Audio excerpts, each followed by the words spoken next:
Здравейте, приятели, фенове на страниците, колеги механици. Сега пред вас показвам хидравлична помпа Тандем, окомплектовка хидравлични маркучи за високо налягане. Тези маркучи управляват системата за Dynamic Drive Stability Control, една система с хидравлични стабилизиращи штанги, които се монтират при BMW автомобилите X5, 6 и 7 серия. Все по-често имаме случаи тази помпа, както се изразяват повечето клиенти и колеги, да гръмне и всичко, цялото масло да изхвърли на земята.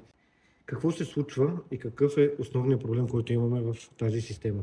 За да гръмне помпата, първоизточника на проблема е този хидравличен маркуч за високо налягане. Това е така наречения хидроуспокоител, който се защипва в двата края на маркуча. Основната му функция е да успокоява маслото, което идва от помпата към разпределителя или към рейката. В случая, когато имаме повреда в този маркуч,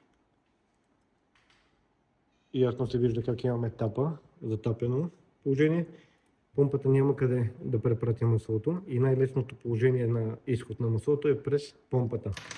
Тази помпа, както е пристигнала при нас, даже не сме я имели. Умишлено казах на колегите да не я третират, за да мога да ви покажа следното.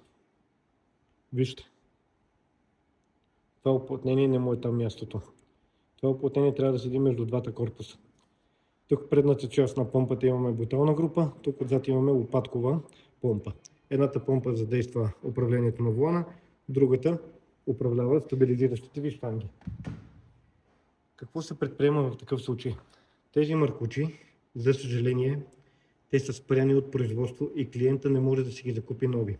Имаме вариант за разрешаване на проблема, тази система да я върнем в заводски параметри, като тези маркучи се разглобяват, разкапсулуват, сменява се хидроуспокоителя, отново се капсулуват.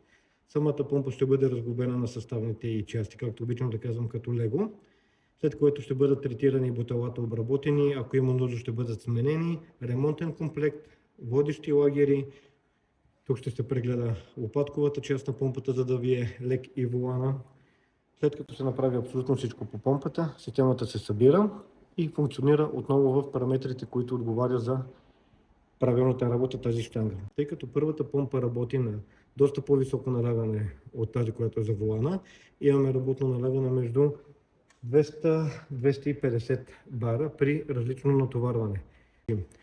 Задната част, която е на помпата, тя отговаря за волана, там имаме доста по-ниско налягане, между 130 и 150 бара. Пак повтарям, ето имаме тук нагледно една спирала, хидроуспокоителя, така наречения. Тук вижте в какво състояние. Налягането какво е направило върху тръбичката, която е позиционирана вътре в маркуча.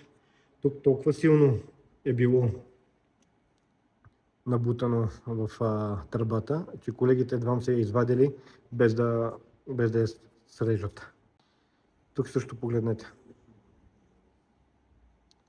Хидроуспокоителя трябва да седи в тази си своя позиция. Тук отгоре имаме чашка и маркуча, който се защипва по този начин. Това нещо, за да стигне тук вътре в маркуча, означава, че вече имаме разкапсулуване, умора на материала и дефект. За ваше успокоение ние предлагаме тази услуга, възстановяваме в заводски параметри и спокойно ви даваме 1 година гаранция за всичките компоненти.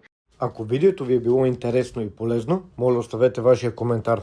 Ще се видим отново скоро.